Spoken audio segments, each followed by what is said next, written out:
કેમ છો બાળ મિત્રો? મજામાં ને? ચાલો આજે આપણે ધોરણ 8 વિષય વિજ્ઞાન પાઠ 17 તારાઓ અને સૂર્યમંડળ.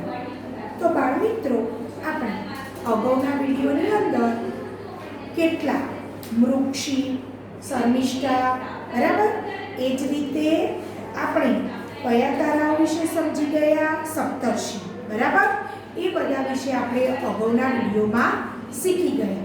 બરાબર, કોના વિશે શીખી ગયા? નક્ષત્ર વિશે. આજે આપણે કોના વિશે ભણવાનું છે? સૂર્યમંડળ, ધ સોલર સિસ્ટમ. સૂર્ય અને તેની આજુબાજુ ભ્રમણ કરતા આકાશી પદાર્થો મળીને સૂર્યમંડળ બને. બરાબર, એટલે કે સૂર્ય અને તેની આજુબાજુ ઘણા આકાશી પદાર્થો ભ્રમણ કરે છે. આ બધા ભેગા મળી અને સૂર્યમંડળ બને છે. તેમાં ખૂબ મોટી સંખ્યામાં પદાર્થો આવેલા હોય છે, જેવા કે ગ્રહો, ધૂમકેતુ, તારા જેવા પદાર્થો તથા ઉલ્કાઓ, સૂર્ય તથા આ પદાર્થો વચ્ચેનું ગુરુત્વાકર્ષણ બળ અને તેમને ભ્રમણ કરતા રાખે છે. તો બાળ મિત્રો, સૂર્યમંડળ કેવી રીતે બને? તો સૂર્યમંડળની અંદર ગ્રહો, ધૂમકેતુ, તારાઓ, ઉલ્કા, સૂર્ય તથા બીજા પણ કેટલાક પદાર્થો ભેગા મળી અને શું બને છે? સૂર્યમંડળ બને છે. બરાબર, હવે તમે જાણો છો કે પૃથ્વી સૂર્યની આસપાસ ભ્રમણ કરે છે. સૂર્યમંડળની સભ્ય છે. પૃથ્વી પણ શું કરે છે? સૂર્યની આસપાસ ભ્રમણ એટલે કે ગોળ ગોળ ફરે છે. તે સૂર્યમંડળની સભ્ય છે. તે ગ્રહ છે. તેમાં બીજા 7 ગ્રહો છે. કેટલા ગ્રહો છે? 7, જે ભ્રમણ કરે છે. સૂર્યથી તેમના અંતરને આધારે ક્રમમાં ગ્રહો આ પ્રમાણે ગોઠવી શકાય. પહેલા બુધ, શુક્ર, પૃથ્વી, મંગળ, ગુરુ, શનિ, યુરેનસ અને નેપચ્યુન. બરાબર, તમને આ ગ્રહો ક્રમમાં ગોઠવવાના છે. ઘણી વખત પ્રશ્ન પૂછાઈ શકે છે કે સૂર્યમંડળના ગ્રહોના નામ ક્રમમાં આપો. ક્રમમાં કીધા હોય એટલે તમારે કેવી રીતે લખાય? બુધ, શુક્ર, પૃથ્વી, મંગળ, ગુરુ, શનિ, યુરેનસ અને નેપચ્યુન. તમે એને કેવી રીતે યાદ રાખો? બુ, શુ, પુ, મ, ભુ, શ, યુ, ને. બરાબર, આ રીતે તમારે એને યાદ રાખવાના છે. તો બાળ મિત્રો, તમને પરીક્ષામાં પ્રશ્ન પૂછાઈ શકે કે સૂર્યમંડળ એટલે શું? સૂર્યમંડળના સભ્ય જણાવો. તો સૂર્ય અને તેની આજુબાજુ ભ્રમણ કરતા આકાશી પદાર્થોના સમૂહને સૂર્યમંડળ કહે છે. સૂર્યમંડળના સભ્યોમાં સૂર્ય તથા તેના 8 ગ્રહો. કયા કયા? 8 ગ્રહો. સૂર્ય તો છે જ, એની સાથે સાથે 8 ગ્રહો પણ છે. 8 ગ્રહોના ઉપગ્રહો, લઘુગ્રહો, ધૂમકેતુઓ, ઉલ્કા શિલાઓનો પણ સમાવેશ થાય છે. સૂર્યમંડળમાં તારાઓ અને કૃત્રિમ ઉપગ્રહોનો સમાવેશ થતો નથી. તો સૂર્યમંડળના ગ્રહોના નામ ક્રમમાં આપો. તેમાંથી કયા ગ્રહો નળી આંખે જોઈ શકાય અને કયા ગ્રહો નળી આંખે જોઈ શકાતા નથી? આ બધા જ ગ્રહો છે. તો બધા જ ગ્રહો કઈ આપણે નળી આંખે જોઈ શકતા નથી. બરાબર, તો સૂર્યમંડળના ક્રમમાં કયા કયા ગ્રહ છે? બુધ, શુક્ર, પૃથ્વી, મંગળ, ગુરુ, શનિ, યુરેનસ અને નેપચ્યુન. એ પૈકી બુધ, શુક્ર, મંગળ, ગુરુ, શનિ આપણે નળી આંખે જોઈ શકીએ છીએ, જ્યારે યુરેનસ અને નેપચ્યુન એને આપણે નળી આંખે જોઈ શકતા નથી. બરાબર બાળ મિત્રો, હવે તમને એ પણ વિચાર આવે કે લઘુગ્રહ એટલે શું? બરાબર, આપણે જોયું બાળ મિત્રો કે સૂર્યમંડળમાં લઘુગ્રહો, ઉપગ્રહો એ બધાનો સમાવેશ થાય છે. બરાબર, તો લઘુગ્રહો એટલે શું? તો સૂર્યમંડળ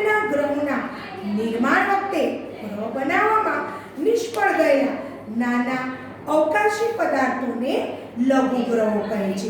તે મંગળ અને ગુરુની કક્ષાની વચ્ચે ખૂબ જ મોટી સંખ્યામાં આવેલા છે. લઘુગ્રહો સૂર્યમંડળના સભ્યો છે. શું છે બાળ મિત્રો? સૂર્યમંડળના સભ્યો છે. બરાબર. હવે આંતરિક ગ્રહો એટલે શું એ પણ આપણને પૂછાયું છે. તો મંગળ અને મંગળની કક્ષાની અંદર આવેલા ગ્રહોને કેવા ગ્રહો કહેવામાં આવે છે? આંતરિક ગ્રહો. કયા? આંતરિક. પહેલા 4 ગ્રહો કયા?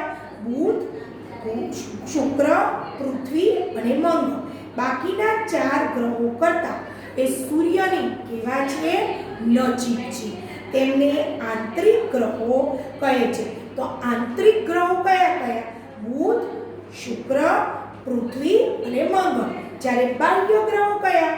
કે જે ગ્રહો મંગળ ગ્રહની બહારની કક્ષામાં આવેલા તેને બાહ્ય ગ્રહો કહે છે.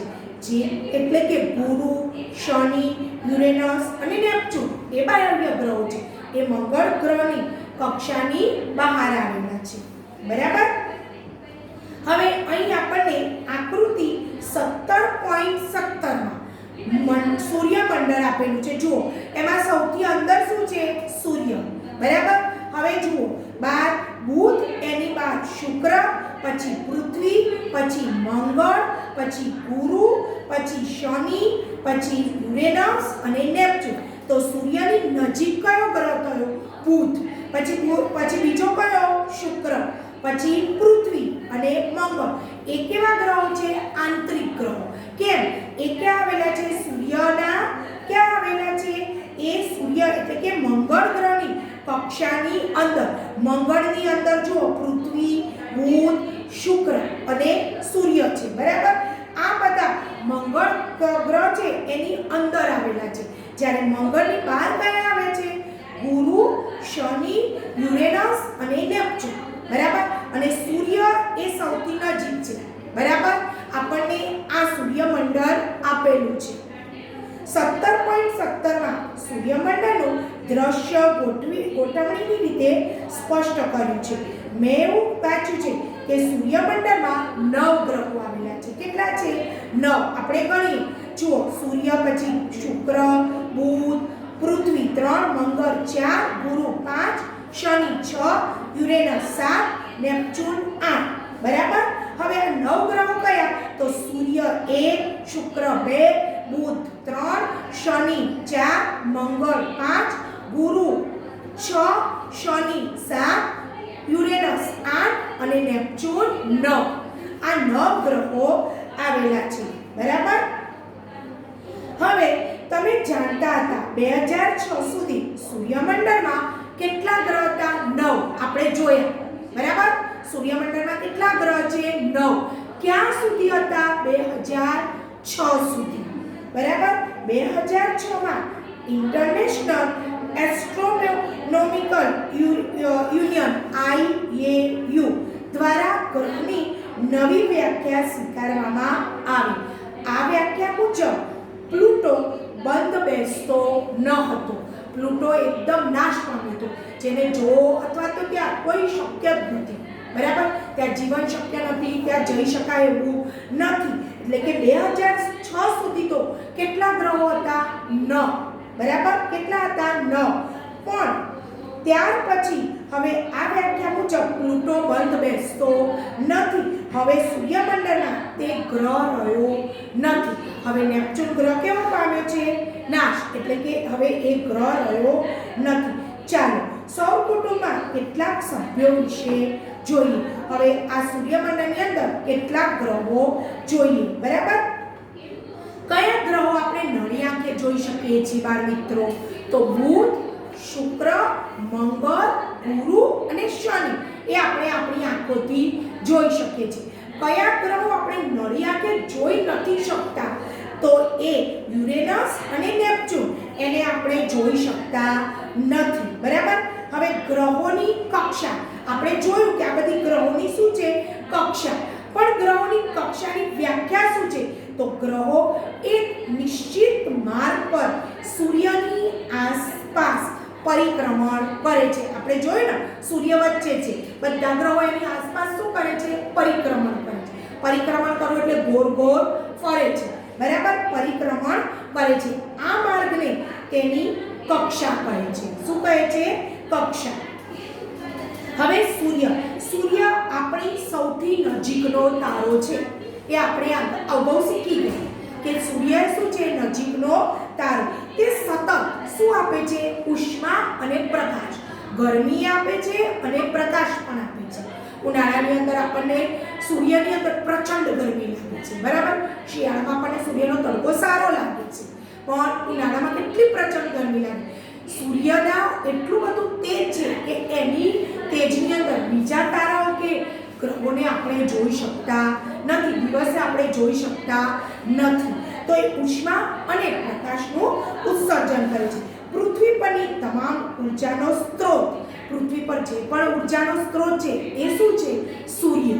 બરાબર, હકીકતમાં સૂર્ય એ બધા જ ગ્રહો માટે ઉષ્મા અને પ્રકાશનો મુખ્ય સ્ત્રોત છે. સૂર્ય એ શું છે? બધા જ ગ્રહો માટે ઉષ્મા અને પ્રકાશનો સ્ત્રોત છે. એટલે કે ઉષ્મા પણ આપે છે અને પ્રકાશ પણ આપણને આપે છે. હવે ગ્રહો તારા જેવા જ દેખાય છે, પરંતુ તેઓ પાસે પોતાનો પ્રકાશ હોતો નથી. તારાઓનો તો પ્રકાશ છે, પણ ગ્રહોને પોતાનો પ્રકાશ નથી. તેઓ માત્ર પોતા પર પડતા સૂર્યપ્રકાશના પરાવર્તિત કરે છે. તેમની પર કયો પ્રકાશ પડે છે? સૂર્યનો. સૂર્યના પ્રકાશથી તે પ્રકાશિત થાય છે. તેમને પોતાનો તેમનો પોતાનો પ્રકાશ નથી, પણ તે સૂર્યના પ્રકાશથી પ્રકાશિત થાય છે. શું તમે ગ્રહો અને તારાઓ વચ્ચેનો ભેદ કરી શકો? ગ્રહો અને તારાઓને ઓળખવાની સૌથી સરળ રીત એ છે કે તારાઓ શું કરે છે? ઝબૂકે છે. આપણે રાત્રે આકાશમાં તારાઓ જોઈએ છીએ. એ તારાઓ શું કરે છે? ઝબૂકે છે. જ્યારે ગ્રહો ઝબૂકતા નથી. બરાબર, તારાઓ શું કરે છે? ઝબૂકે છે, જ્યારે ગ્રહો ઝબૂકતા નથી. વળી તારાની સરખામણીએ ગ્રહો પોતાના સ્થાન બદલ્યા કરે છે. બરાબર, તારાઓની સરખામણીમાં તારાઓ બદલે એના કરતાં ગ્રહો શું કરે છે? પોતાનું સ્થાન બદલ્યા કરે છે.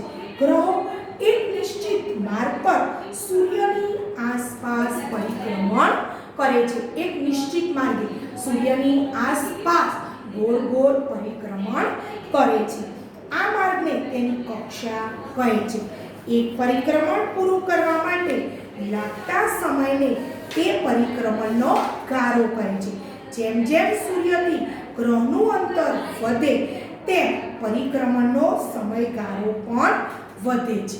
જેમ જેમ ગ્રહનું અંતર, સૂર્યની આસપાસ ગ્રહો ફરે છે, એનું અંતર વધે તેમ તેમ તેના પરિક્રમણનો સમયગાળો પણ એટલો શું થાય છે બાળ મિત્રો?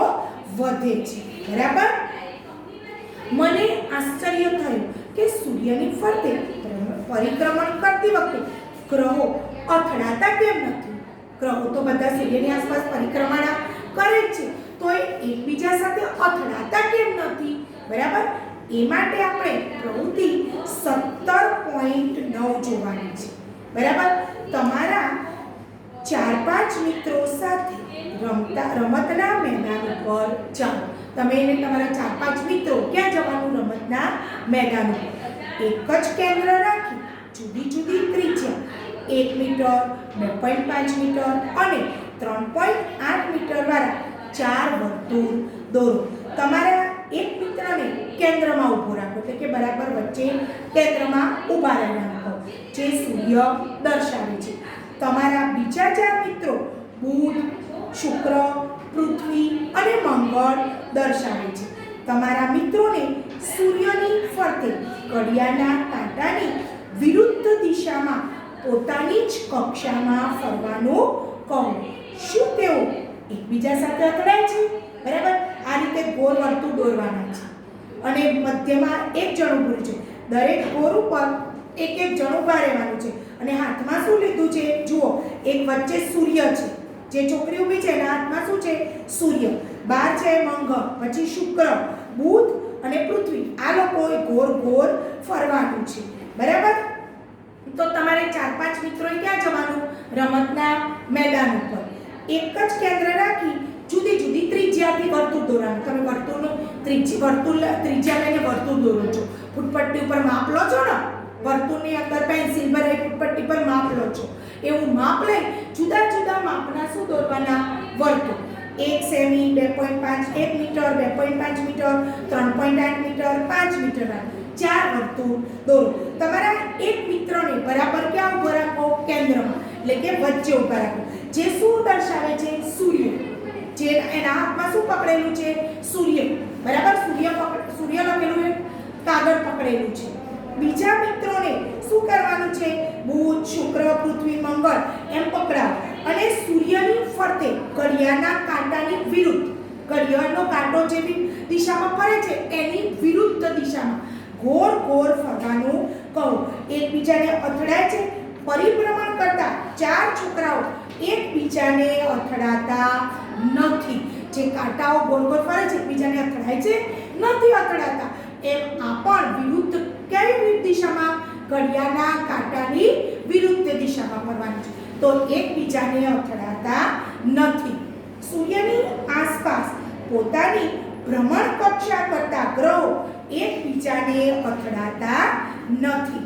સૂર્યની આસપાસ ફરવાની સાથે સાથ ગ્રહો તેમની પોતાની ધરી પર ભમરડાની જેમ ગોળ ફરે છે. જેમ કે ભમરડો પોતાની ધરી પર ગોળ ગોળ ફરે છે, ચોપડીમાં ચિત્ર બતાવેલું છે. એ પ્રમાણે સૂર્યની આસપાસ ગ્રહો પણ પોતાની ધરી પર ફરે છે. એક ભ્રમણ પૂરું કરવા સમયને તેના ભ્રમણનો સમયગાળો કહે છે. કેટલાક ગ્રહો તેની આસપાસ ફરતા ચંદ્ર ઉપગ્રહ હોવાનું જાણવામાં આવ્યું છે. કોઈ પણ અવકાશી પદાર્થોની આસપાસ ફરતા અન્ય અવકાશી પદાર્થોને તેનો ઉપગ્રહ કહેવાય છે. શું કહેવામાં આવે છે? તેનો ઉપગ્રહ. ચંદ્ર એ શું છે? સૂર્યનો ઉપગ્રહ. પૃથ્વી સૂર્યની આસપાસ પરિભ્રમણ કરે છે. તો શું પૃથ્વી સૂર્યનો ઉપગ્રહ કહેવાય? હવે આપણે એ સમજવાનું છે કે પૃથ્વી સૂર્યની આસપાસ પરિભ્રમણ કરે છે. તો શું પૃથ્વી સૂર્યનો ઉપગ્રહ કહેવાય? તો પૃથ્વી એ સૂર્યનો ઉપગ્રહ કહેવાય. બરાબર? પૃથ્વી એ સૂર્યનો ઉપગ્રહ કહેવાય. તેને સૂર્યનો ગ્રહ કહીએ છીએ. આપણે એવા પદાર્થો માટે ઉપગ્રહ શબ્દનો ઉપયોગ કરીએ છીએ જે ગ્રહોની આસપાસ શું કરે છે? પરિભ્રમણ કરે છે. શું કરે છે? પરિભ્રમણ કરે છે. બરાબર? ચંદ્ર એ પૃથ્વીનો ઉપગ્રહ છે. શું છે? પૃથ્વીનો ઉપગ્રહ છે. પૃથ્વીની આસપાસ ઘણા માનવ સર્જિત ઉપગ્રહો પણ ફરતા હોય છે. જેને કેવા ઉપગ્રહો કહેવામાં આવે છે? કૃત્રિમ ઉપગ્રહ. કેવા કહેવામાં આવે છે? કૃત્રિમ ઉપગ્રહ. પરીક્ષામાં તમને આ પણ પ્રશ્ન પૂછાઈ શકે કે કૃત્રિમ ઉપગ્રહ કોને કહેવાય? તો પૃથ્વીની આસપાસ ફરતા માનવ સર્જિત ઉપગ્રહોને કૃત્રિમ ઉપગ્રહો કહે છે. પહેલા તો ઉપગ્રહ કોને કહેવાય? ગ્રહની આસપાસ પરિભ્રમણ કરતા અવકાશી પદાર્થોને ઉપગ્રહ કહેવાય. અને કૃત્રિમ ઉપગ્રહ કોને કહેવાય? તો પૃથ્વીની આસપાસ માનવ સર્જિત ગ્રહોને કૃત્રિમ ઉપગ્રહો કહે છે. જે માનવે બનાવેલા ઉપગ્રહો છે, માનવ સર્જિત ઉપગ્રહો જે ફરે છે એને શું કહેવાય? કૃત્રિમ ઉપગ્રહો. પૃથ્વીની આસપાસ આવા ઘણા માનવ સર્જિત ઉપગ્રહો પણ ફરે છે. હવે પહેલો જ ગ્રહ આપણે જોવાનો છે બુધ. બુધ ગ્રહ કેવો છે? સૂર્યની નજીક છે. તે આપણા સૂર્યમંડળનો સૌથી કેવો ગ્રહ છે? નાનો ગ્રહ છે. તે સૂર્યની સૌથી નજીક હોવાથી તેને જોવામાં અઘરું છે. કારણ કે સૂર્યના પ્રકાશની ચમકમાં એ છુપાઈ જાય છે. જો કે તે સૂર્યોદય પહેલા અને સૂર્યાસ્ત પછી, એટલે કે સૂર્ય ઉગે તે પહેલા અને સૂર્યાસ્ત એટલે કે સૂર્ય દેખાતો બંધ થઈ જાય પછી ક્ષિતિજ તે દેખાય છે. માટે તે એવા સ્થળથી દેખાય છે જ્યાં ક્ષિતિજ દેખાવા માટે વૃક્ષો કે ઇમારતોનો અવરોધ ન હોય. બુધને પોતાનો કોઈ ઉપગ્રહ નથી. બરાબર? બુધને પોતાનો જ ઉપગ્રહ પણ નથી. એટલા માટે જ બુધ ઉપર આપણું જીવન પણ શક્ય નથી. બરાબર? તો તમને બુધ વિશે 5 વાક્ય પરીક્ષામાં પૂછાય કે બુધ ગ્રહ વિશે 5 વાક્યો લખો. તો તમે કયા લખો? બુધ ગ્રહ વિશે તે સૂર્યમંડળનો સૌથી નજીક આવેલો ગ્રહ છે. તે સૂર્યમંડળનો સૌથી નાનો ગ્રહ છે. સૂર્યમંડળનો નજીકનો ગ્રહ છે અને નાનો ગ્રહ છે. તે સૂર્યપ્રકાશની ચમકમાં શું થઈ જાય? છુપાઈ જાય. કેમ? કારણ કે સૂર્યથી નજીક આવેલો છે એટલે એના જે પ્રકાશ તાપમાનમાં એ શું થઈ જાય છે? છુપાઈ જાય છે. તેથી તેને જોવો પણ કેવો છે? અઘરો છે. તે સૂર્યોદય પહેલા અને સૂર્યાસ્ત પછી રાત્રે દેખાય છે. તે ઉપગ્રહ નથી. બરાબર? તેને કોઈ જ ઉપગ્રહ નથી. બરાબર? તો બુધ ગ્રહ પર જીવન પણ શક્ય નથી. કેમ જીવન શક્ય નથી બાળ મિત્રો?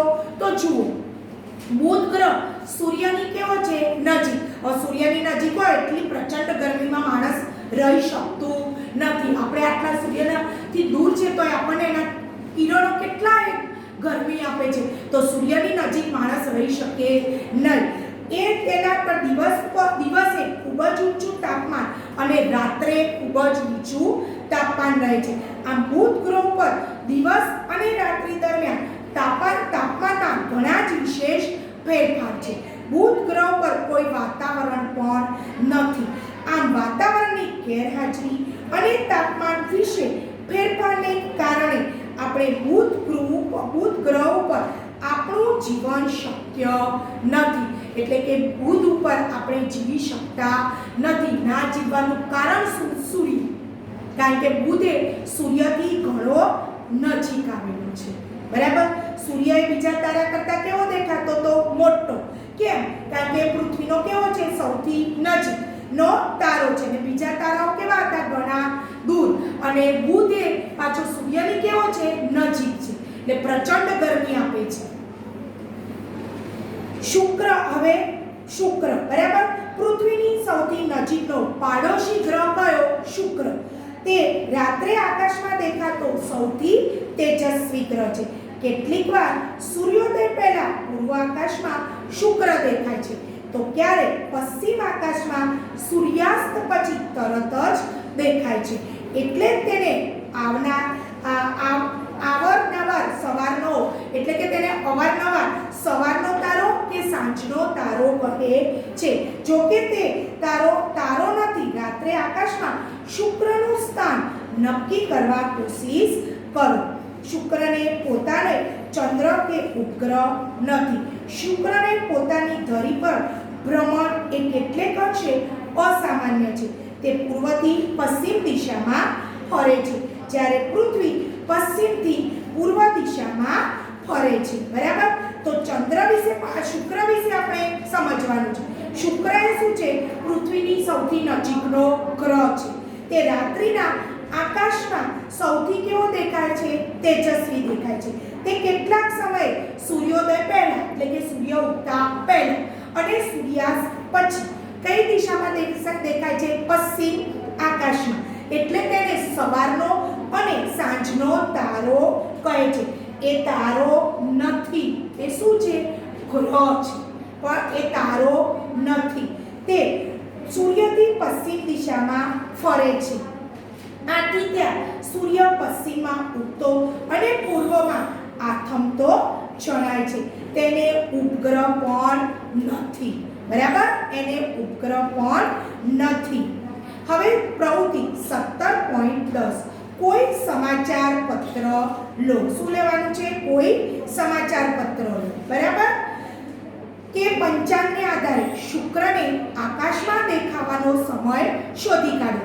શુક્રને તેના તેજસ્વીપણાને લીધે સરળતાથી ઓળખી શકાય. યાદ રાખો કે શુક્રને આકાશમાં વધુ ઊંચાઈએ જોઈ શકાતો નથી. બરાબર? શુક્રને આપણે વધુ ઊંચાઈએ જોઈ શકાતો નથી.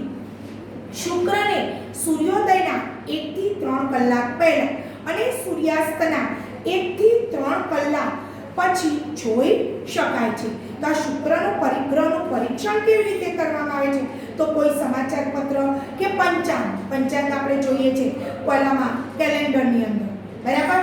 તો પંચાંગને આધારે શુક્રને આકાશમાં દેખાવાનો સમય શોધી કાઢો. સૂર્યાસ્ત પછી 1 થી 3 કલાકમાં રાત્રિના આકાશમાં શુક્રને જોવા પ્રયત્ન કરો. તેના તેજસ્વીપણાને લીધે શુક્રને આપણે સરળતાથી ઓળખી શકીશું. આમ આકાશમાં બહુ ઊંચો નહીં એવા સ્થાને શુક્ર દેખાય છે. બહુ ઊંચે આકાશમાં સ્થાન એનું નથી, એટલે કે આકાશમાં શુક્ર કેવો દેખાય છે? તેજસ્વી ગ્રહ. કેવો દેખાય છે? તેજસ્વી. કારણ કે બહુ ઊંચો નથી એટલે આપણે એને તેજસ્વી રીતે તેજસ્વી આપણે દેખાય છે, બરાબર? શું તેનો મતલબ એ છે કે શુક્ર ઉપર સૂર્ય પશ્ચિમમાં ઉગે છે અને પૂર્વમાં આથમે છે? જો તક મળે તો શુક્રને ટેલિસ્કોપ દ્વારા જુઓ. તમે જોશો કે ચંદ્રની માફક શુક્રની પણ કળાઓ જોવા મળે છે. જેમ કે આપણે જોઈ કે ને ચંદ્રની કળાઓ, એ જ રીતે શુક્રની પણ કળાઓ જોવા મળે છે, બરાબર? આકૃતિ 17.20 માં જુઓ શુક્રની કળાઓ દેખાય છે, બરાબર? જેવી કે આપણે ચંદ્રની કળાઓ જોઈ હતી. હવે પૃથ્વી, આપણે જેના ઉપર રહીએ છીએ તે, બરાબર? હવે સૂર્યમંડળમાં પૃથ્વી એકમાત્ર એવો જાણીતો ગ્રહ છે જેની પર જીવન શક્ય છે. આપણે બધા જ કોની પર રહીએ છીએ? પૃથ્વી પર, બરાબર? પૃથ્વી પર પાણી, જમીન, બધું જ વાતાવરણ બધું જ આપણને પૃથ્વી પર મળી રહ્યું છે. એટલા માટે જ આપણું જીવન પૃથ્વી ઉપર શક્ય બન્યું. પૃથ્વી પણ એક શું છે? ગ્રહ જ છે, પણ એના ઉપર આપણું જીવન શક્ય બન્યું છે. પૃથ્વી પર જીવનના અસ્તિત્વ હોવાથી સતત ટકી રહેવા માટે તે જવાબદાર છે. આ બાબત સૂર્યથી યોગ્ય અંતરે હોય તેના તાપમાનમાં યોગ્ય ગારો, પાણીની હાજરી, યોગ્ય વાતાવરણ અને ઓઝોનનું આવરણ છે. અહીં બધું જ મળી રહે છે. પૃથ્વી પર વાતાવરણ, પાણી બધું જ આપણને પૃથ્વી ઉપર મળી રહ્યું છે. એટલે આ બધું મળવાને કારણે આપણે પૃથ્વી ઉપર રહી શકીએ છીએ, બરાબર? હવે આપણે આપણા પર્યાવરણના રક્ષણ માટે ચોક્કસ સંભાળ રાખવી જોઈએ કે જેથી પૃથ્વી પર જીવન જોખમાય નહીં. આપણે આપણું પર્યાવરણનું ધ્યાન રાખવું જોઈએ જેથી પૃથ્વી ઉપર આપણું જીવન જોખમાય નહીં. આપણે કાર્બન ડાયોક્સાઇડનું પ્રમાણ વધી જાય પૃથ્વી પર તો ગ્લોબલ વોર્મિંગ સર્જાઈ શકે. એ માટે બને ત્યાં સુધી આપણે વૃક્ષોને ઓછા કાપવા જોઈએ, જેના લીધે ઓક્સિજન અને કાર્બન ડાયોક્સાઇડનું પ્રમાણ કેવું રહે? જળવાઈ રહે, બરાબર? જો એ જળવાઈ રહેશે તો જ આપણું જીવન જોખમમાં મુકાશે નહીં. વૃક્ષો બને ત્યાં સુધી ઓછા કાપવા જોઈએ, બરાબર? તો આપણને જમીનનું ધોવાણ પણ અટકાવી શકે છે, વરસાદ લાવવામાં મદદ કરી શકશે, આપણને વાતાવરણ શુદ્ધ આપી શકશે, બરાબર? પૃથ્વી પર રહેલા પાણી તથા ભૂમિ પ્રદેશોની સપાટી પરથી પ્રકાશનું પરાવર્તન થવાને લીધે અવકાશમાં પૃથ્વી લીલાશ પટ્ટી ભૂરી દેખાય છે. પૃથ્વીના ભ્રમણની ધરી તેના કક્ષીય સમતલને લંબ નથી. પૃથ્વી પર ઋતુઓનો ફેરફાર માટે આ ઝુકાવ જવાબદાર છે. પૃથ્વીને માત્ર એક ચંદ્ર છે, બરાબર? પૃથ્વીને માત્ર શું છે? એક ચંદ્ર છે. પૃથ્વી ઉપર જ જીવન આપણું શક્ય છે. ઋતુઓ પણ બદલાય છે, બરાબર? બીજે ક્યાંય ઋતુઓ બદલાતી નથી. જો મારી ઉંમર 13 વર્ષ હોય તો મેં સૂર્ય ફરતે કેટલા ચક્કર માર્યા હશે? પહેલા તો આપણે પૃથ્વી વિશે સમજીશું કે પૃથ્વી પર શું છે તેથી આપણું જીવન શક્ય બન્યું છે. તો પૃથ્વી પર યોગ્ય વાતાવરણ ધરાવતો ગ્રહ છે. તેને એક ઉપગ્રહ છે જે ચંદ્ર છે. તેના પર પર્યાવરણ પરિસ્થિતિના જીવનની અસ્તિત્વ માટે અનુકૂળ હોવાથી વનસ્પતિ, પૃથ્વી પર આપણને વનસ્પતિ પણ મળે છે. એ જ રીતે વિવિધ પ્રાણીઓનું પણ અસ્તિત્વ છે. જુદા જુદા પ્રાણીઓ પણ છે, વનસ્પતિઓ પણ છે. જો વનસ્પતિ અને પ્રાણીઓ ના હોય તો આપણું જીવન શક્ય નથી. વનસ્પતિ ના હોય તો આપણને ખોરાક મળવાનો નથી, બરાબર? તો આપણું જીવન શક્ય બનવાનું નથી. તેના ઉપર દિવસ રાત અને ઋતુઓ પણ જો દિવસ રાત ના થતી હોય તો માણસ જીવી શકે ના. ઋતુઓ પણ એકનો એક જ ઋતુ રહે, ચોમાસું વરસાદ જ આયા કરે તો વનસ્પતિનો પણ વિકાસ થાય ના થાય. એના માટે હવા, એના માટે એને સૂર્યનો પ્રકાશ પણ જોઈએ છે. જો ઉનાળો આવે, પ્રચંડ ગરમી પડે તો જ દરિયાના પાણીની વરાળ થાય, બરાબર? અને વરાળ થાય તો જ એ આકાશમાં જે ઠંડી પડે એના વાદળા બંધાય અને એમાંથી વરસાદ પડે. પણ જો ચોમાસું જોઈએ તો માનવીનું જીવન શક્ય બનતું નથી. એટલે કે પૃથ્વી પર ઋતુઓ પણ થાય છે અને દિવસ રાત પણ થાય છે. એટલા માટે જ માણસનું જીવન પૃથ્વી ઉપર શક્ય બન્યું છે, નહીંતર માણસનું જીવન શક્ય બને નહીં, બરાબર? ચંદ્ર ઉપર જીવન શક્ય નથી, પણ પૃથ્વી ઉપર આપણું જીવન હંમેશ માટે કેવું છે? શક્ય છે, બરાબર? હવે મંગળ, પૃથ્વીની કક્ષાની બહારનો પ્રથમ ગ્રહ કયો? મંગળ. તે થોડો કેવો છે? લાલાશ પડતો છે, બરાબર? અને તેટલે જ તેને લાલ ગ્રહ પણ કહેવામાં આવે છે. મંગળને બે નાના કુદરતી ઉપગ્રહો છે. મંગળને બે નાના કુદરતી ઉપગ્રહો પણ છે, બરાબર? તો અહીં મંગળ વિશે પણ આપણે જોઈશું. તો તે કેવા રંગનો ગ્રહ છે? લાલાશ પડતો. ઘણા લોકો મંગળ ગ્રહની પેલી વીંટીઓ પહેરતા હોય છે, બરાબર? લાલ રંગની મંગળ ગ્રહ. પછી તે પૃથ્વી કરતા કેવો છે? પૃથ્વી કરતા નાનો ગ્રહ છે. પૃથ્વીની કક્ષાની ક્યાં આવેલો છે? બહારનો ગ્રહ છે. તેને બે ઉપગ્રહો છે, બરાબર? મંગળને કેટલા ઉપગ્રહો છે? બે ઉપગ્રહો છે. અને એ કેવા રંગનો છે? લાલ રંગનો. કેવો છે? લાલ રંગનો છે, બરાબર? હવે ગુરુ, સૂર્યમંડળનો સૌથી મોટો ગ્રહ કયો? ગુરુ, બરાબર? એટલો વિશાળ ગ્રહ છે કે તેની અંદર 1300 પૃથ્વીઓ મૂકી શકાય. આ જે પૃથ્વી છે ને એવી 1300 પૃથ્વીઓ મંગળ ગ્રહની અંદર મૂકી શકાય. એટલો મોટો ગ્રહ છે. કયો? ગુરુ, બરાબર? તો ગુરુ ગ્રહ એટલો મોટો છે કે એની અંદર ગુરુ એ સૂર્યમંડળનો મોટામાં મોટો ગ્રહ છે. એના વિશે તમારે વાક્યો લખવાના આવે. ગુરુ વિશે 4 વાક્યો લખો. તો ગુરુ એ સૌથી મોટામાં મોટો સૂર્યમંડળનો ગ્રહ છે. તે પૃથ્વી કરતાં લગભગ 1300 ગણો કદમાં મોટો છે. તે પોતાની ધરી પર ખૂબ જ ઝડપથી ફરે છે. તે સૌથી વધુ ઉપગ્રહો ધરાવતો ગ્રહ છે, બરાબર? તમે પૃથ્વીના વિષુવવૃત્તિ પરિચિત છો. વિષુવવૃત્તના સમતલને વિષુવવૃત્તીય સમતલ કહે છે. આકૃતિ 17.21 જે સમતલમાં પૃથ્વી સૂર્યની આજુબાજુ પરિભ્રમણ કરે છે તેને પૃથ્વીનું કક્ષીય સમતલ કહે છે. જે પૃથ્વીની આજુબાજુ ફરે છે તેને શું કહેવામાં આવે છે? પૃથ્વીનું કક્ષીય સમતલ કહે છે. આકૃતિ 17.21 માં આ બંને સમતલ એકબીજાને 23.5 અંશનો ખૂણો બનાવે છે. એનો મતલબ એમ થયો કે પૃથ્વીની ધરી તેના કક્ષીય સમતલ તરફ 66.5 અંશના ખૂણે નમેલી છે. જો ઉત્તર, એની સામે દક્ષિણ. આ બાજુ શું આપે છે? વિષુવવૃત્તીય સમતલ. ઉપર પૃથ્વીય કક્ષાનું સમતલ અને 23.5. જુઓ તમને પૃથ્વી કેવી લાગે છે? નમેલી. કેવી દેખાય છે? નમેલી. જો કે ગુરુનું દળ પૃથ્વીના દળ કરતા કેટલા ગણું છે? 318 ગણું. કેટલા ગણું છે? 318 ગણું છે, બરાબર? તો તે પોતાની ધરી પર ખૂબ જ ઝડપથી ફરે છે. એની પૃથ્વી કેવી છે? પૃથ્વીનું દળ એ ગુરુની દળ કરતા 318 ગણું છે. એટલે તે પોતાની ધરી ઉપર કેવી ચાલે છે? ખૂબ જ ઝડપથી દોડે છે, બરાબર? એટલે કે તે ઝડપથી પૃથ્વી ઉપર ફરે છે. મને એવો વિચાર આવ્યો કે જો તમે એક મોટો એવો દડો લો જેમાં 1300 જેટલા વટાણા સમાઈ શકે. કેટલા? 1300 જેટલા વટાણા સમાઈ શકે, બરાબર?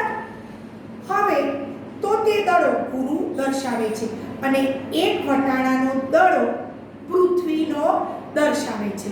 એક દડો લેવાનો છે, એમાં કેટલા વટાણા મૂકવાના છે? 1300 જેટલા, બરાબર. એમાંથી એક જ વટાણાનો દાણો પૃથ્વી દર્શાવે. એટલો મોટો ગુરુ ગ્રહ છે કે એમાં એક જ વટાણા જેટલું આ પૃથ્વી દર્શાવે છે. પૃથ્વીનો આપણી પૃથ્વી કેટલી મોટી છે કે આટલી માનવ વસ્તી પણ શક્ય છે. એટલી બધી વસ્તી સમાઈ શકે એટલો એક વટાણા જેટલો ભાગ ગુરુની અંદર છે. તો ગુરુનો કેટલો મોટો ભાગ હશે એ વિચારો તમે, બરાબર. એટલે કે ગુરુની ત્રિજ્યા પૃથ્વી કરતા 11 ગણી છે, બરાબર. તો ગુરુનું કદ પૃથ્વીના કદના ગુણોત્તર શોધો. તો પૃથ્વીના અને ગુરુનું કદ પૃથ્વીના કદના ગુણોત્તર શોધતા 1331 પૃથ્વી સમાઈ શકે. કેટલી? 1331 પૃથ્વીઓ સમાઈ શકે એટલો મોટો ભાગ ગુરુનો છે. ગુરુને મોટી સંખ્યામાં ઉપગ્રહો છે. તેની આજુબાજુ ઝાંખા વલયો પણ આવેલા છે. આકાશમાં ખાસ્સો તેજસ્વી દેખાતો હોવાથી તેને ગુરુને ખૂબ આસાનીથી ઓળખી શકાય છે, બરાબર. ગુરુ એટલો મોટો છે કે જેને આપણે આકાશમાં ખાસ્સો એનો તેજસ્વી ભાગ દેખાય છે, એટલે ગુરુને આપણે આસાનીથી જોઈ શકીએ છીએ. ટેલિસ્કોપની મદદથી તમે જુઓ તો તમે 4 ઉપગ્રહો પણ જોઈ શકો છો, બરાબર. કેટલા ઉપગ્રહો? 4 ઉપગ્રહો પણ તમે જોઈ શકો છો, બરાબર. તો આ ગુરુ કેવો છે? સૌથી વધુ ઉપગ્રહો ધરાવતો ગ્રહ છે, બરાબર બા મિત્રો. તો તમને ગુરુ વિશે ખ્યાલ આવી ગયો હશે. હવે આવતા વિડીયોની અંદર આપણે શનિ, નેપચ્યુન, યુરેનસ વિશે પણ સમજીશું.